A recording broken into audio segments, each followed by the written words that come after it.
Hello and welcome to our lesson on basic quadrilateral proofs.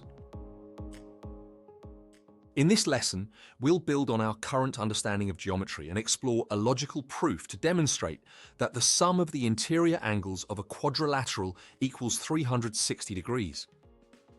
Secondly, we will look at practical cases where we apply this new knowledge to solve problems involving quadrilaterals and other polygonal shapes. In our previous lessons, we've developed a solid understanding of the interior and exterior angles for triangles. We know that the sum of interior angles in a triangle is 180 degrees.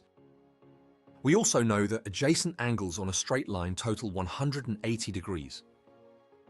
Building on this foundation, we will now explore how to prove that the sum of the interior angles in a quadrilateral is 360 degrees. This technique is crucial for understanding more complex geometric figures and will enable us to solve a broader range of problems. For example, knowing that the interior angles of a quadrilateral add up to 360 degrees can help us figure out missing angles in polygon shapes and enhance our ability to analyze and solve various geometric problems. Let's dive in and get started.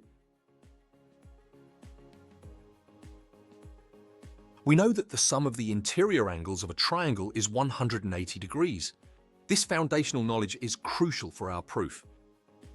Now let's consider any quadrilateral. We will label its four vertices A, B, C, and D. To make our proof simple and clear, we can divide this quadrilateral into two triangles. We now have triangle ABD and triangle DBC. Since we know from step 1 that the sum of the interior angles of any triangle is 180 degrees, we can apply this knowledge to our two triangles. For triangle ABD, the sum of its three interior angles is 180 degrees. For triangle CBD, the sum of its three interior angles is also 180 degrees. Now let's focus on combining these angles from both triangles. Angle BAD is the same as the original angle A.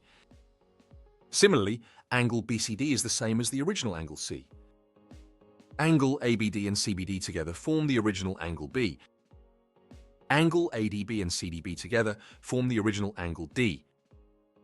By summing all the internal angles from both triangles, we find that they all sum to 180 degrees plus 180 degrees.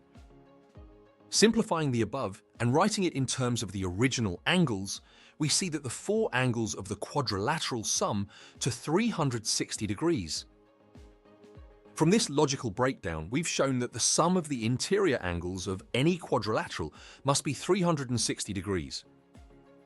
This proves our initial statement and provides a foundation for understanding more complex polygonal shapes. By recognizing that quadrilaterals can be divided into triangles and knowing the basic properties of triangles, we easily establish this important geometric rule. Let's use this concept to find a missing angle in a quadrilateral. Suppose we have a quadrilateral where three angles are known: 80 degrees, 110 degrees, and 95 degrees. We want to find the fourth angle, x. First, let's set up an equation. We know the sum of all four angles must be 360 degrees. So, we write 80 plus 95 plus 110 plus x equals 360. We can now solve for x. Sum together the purple angles to find 285 degrees. Then, subtract this sum from 360 and we get x equals 75. Thus, the missing angle x is 75 degrees.